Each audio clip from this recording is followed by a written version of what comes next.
guys, welcome back to channel Mas Dodi. Iya. Hari ini kita bakalan ngebahas tentang rumah Mas Dodi yang ada di Batu Tiga. Jadi ini rumah Mas Dodi yang ada di Sejang. Jadi itu Mas Dodi ada rumah satu lagi yang di Batu Tiga. Ini Mas Dodi.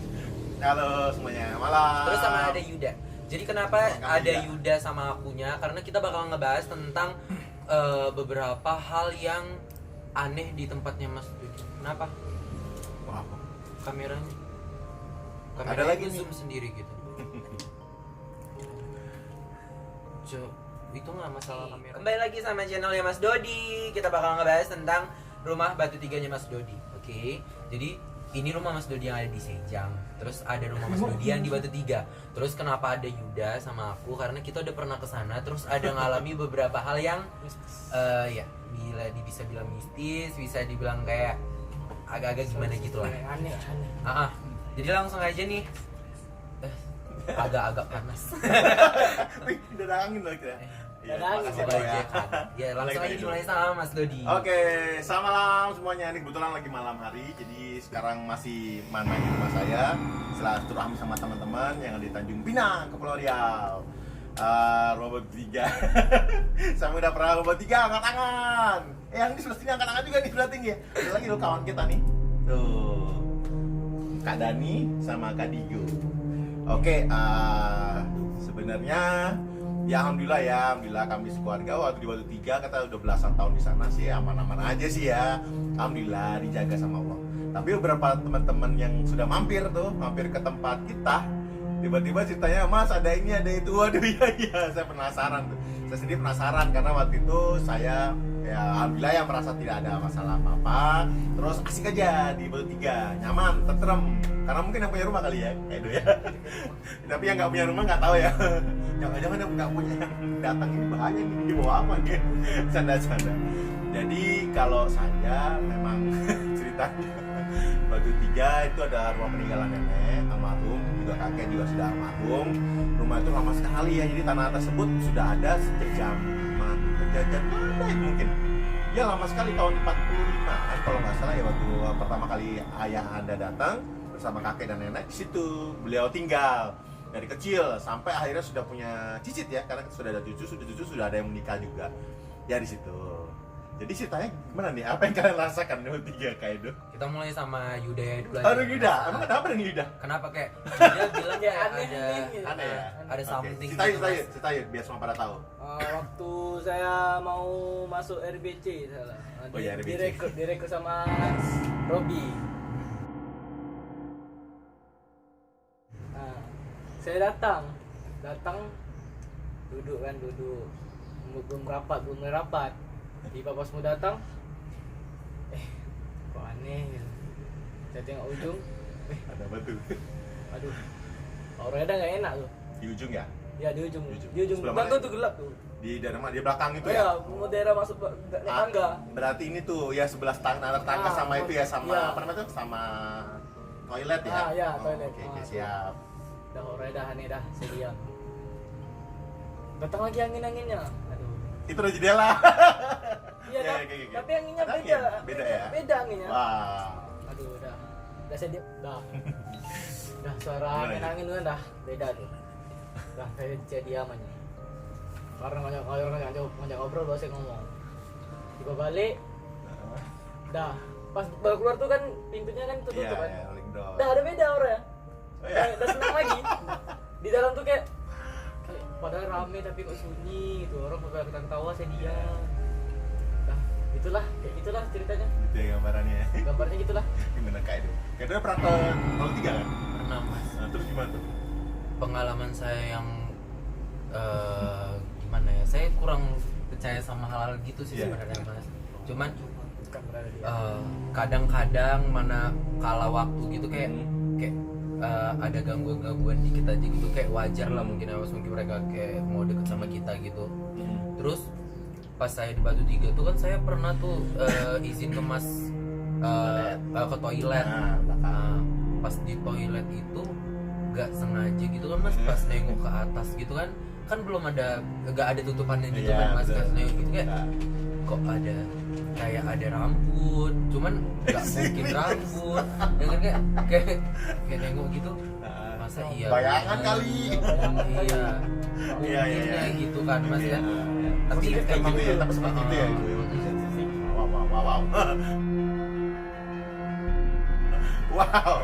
Teman-teman tuh lain cerita, jadi saya juga bingung ya teman-teman, adik-adik suka main, teman-teman, saudara semua kadang-kadang mereka suka, apa tuh gitu. Terus ini kita punya teman nih, Kak Dani ya. Dia jago lukis, pelukis handal dari SMA 2 tuh Kak. Ya dia ngelukis, kita penasaran sih karena ini apa sih kalau misalnya yang diceritakan, kalau misalnya kita bercerita seperti ini tuh apa sih yang dihasilkan dari lukisannya. Dan di sini juga ada Kak Digo nih. Kak Digo ini sering banget ke kantor udah berkali-kali ya. Udah berapa tahun Kak Digo? Udah 5 tahun lebih ya. Nggak mau cerita dia, nggak mau cerita. Iya. Tak cerita lah Kak. Diketawa dia nggak mau cerita, dia bilang Terlalu aman banyak. aman nggak tapi di kantor Aman. aman. Kak Edo masih aman Kak Edo ya? Man. Ya, saya juga aman, Digo juga aman, Yuda mungkin setengah nggak aman. Setengah nggak Ya, jadi mungkin kenalan. Tapi memang ada cerita sih di situ. Mau kita dengar nih ceritanya nih. Gimana kita dengar ceritanya? Dengar kita ceritanya? Bener? Ya oke, gitu ceritanya ya. Wah luar biasa. Tapi sebenarnya Yuda cerita tadi bukan cuma sendirian. Jadi beberapa tahun lalu kita juga punya teman adik-adik dari RIBC ya. Saya sebutnya komunitas yang udah berkembang waktu itu di Kepri dan Pinang. Adik-adik RIBC, nama Kak Uti sama Kak Indi, dia juga pernah cerita, Mas itu apa sih gitu, ada apa? Nggak ngerti, nggak ada apa-apa kok gitu. Ya udahlah, biar aja gitu kan. Jadi mereka karena kalau main ke kantor tuh nggak suka lama-lama di belakang gitu. Biasanya dia ke depan aja, beres-beres, baju-baju pentas, bla bla bla gitulah ceritanya. Nah memang ada cerita sedikit. Jadi waktu rumah itu kan rumah lama tuh, zaman lama ya, tahun 45 berarti berapa tahun tuh dia? Waduh, 45 loh, sekarang udah 2000 berarti sudah sampai 50 tahun. 74. Wah, banyak banget, 74. Ya itu seumuran ayahanda saya, 74 tahun ya, jadi lama banget ya. Jadi rumah itu sebenarnya ceritanya nih bukan dari saya, dari tante, sama dari bunda atau mungkin dari ayahanda. Ya cerita dulu memang sebelum direnovasi jadi ruko dan jadi rumah ya. Di belakang itu ada sumur, jadi ada sumur yang digali ya.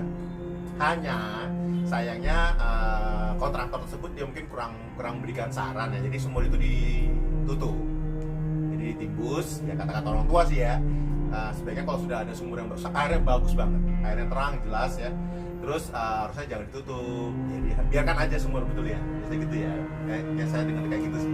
Jadi yang ditutup mungkin nggak tahu lah, kita kan udah lama ya, mungkin hampir 100 tahun itu ada, jadi ya mungkin sudah ada sesuatu ya mungkin dia berada di situ, ya sudah.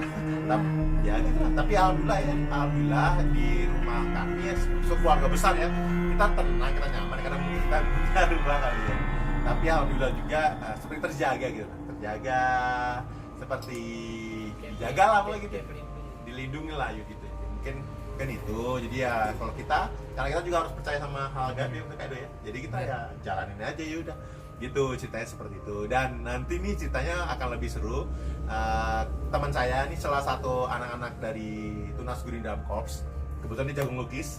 Kebetulan dia punya sedikit keistimewaan. Nanti kita akan tunjukin ya sebenarnya sesuatu apakah di situ. Berani kan? Ini lagi dilukis sama beliau. Ini beliau lagi melukis, coba diarahkan dulu kameranya. Gak tau, dia rajin banget, luar biasa deh. Keren lukisannya.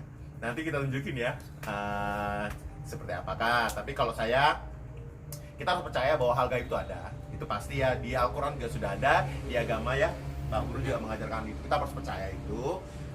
Yang jelas kita tidak saling mengganggu. Jadi yang jelas kita percaya itu ada, ya sudah cukup.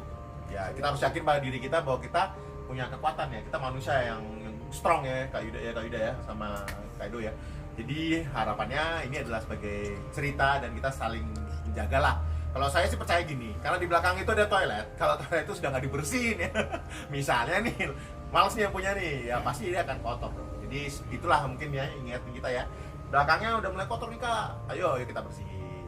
Nah, jadi toilet dia rajin dibersihkan. Seperti itulah ceritanya. Saya percaya seperti itu. Terus ya emang begitulah cita-citanya. Dan memang ada beberapa hal yang sempat dilihatkan juga, ada yang jaga macam-macam lah. Rata-rata bukan yang punya rumah, atau mungkin bukan tante atau budi atau mungkin ayah, bukan. Rata-rata orang-orang yang datang, baik yang bekerja di situ, teman-teman yang mampir biasanya sih kalau dia kuat, sinyalnya dia kuat ya, sinyalnya mereka kuat, ya dia respon gitu loh. Ya seperti itu. Mungkin itu hal ini udah umum sekali. Mungkin seperti itulah cerita tentang rumah Batu Tiga saya. Oke. Makasih buat Mas Dodi nih sama Yuda juga sama diri saya sendiri karena udah ngeceritain tentang rumah Batu Tiga. Sebenarnya ada tadi sedikit kendala di kamera. Zoom sendiri Mas. Makanya kurang fokus. Maaf ya. Iya. Saya juga nggak tahu loh, biasanya nggak pernah kayak gini loh.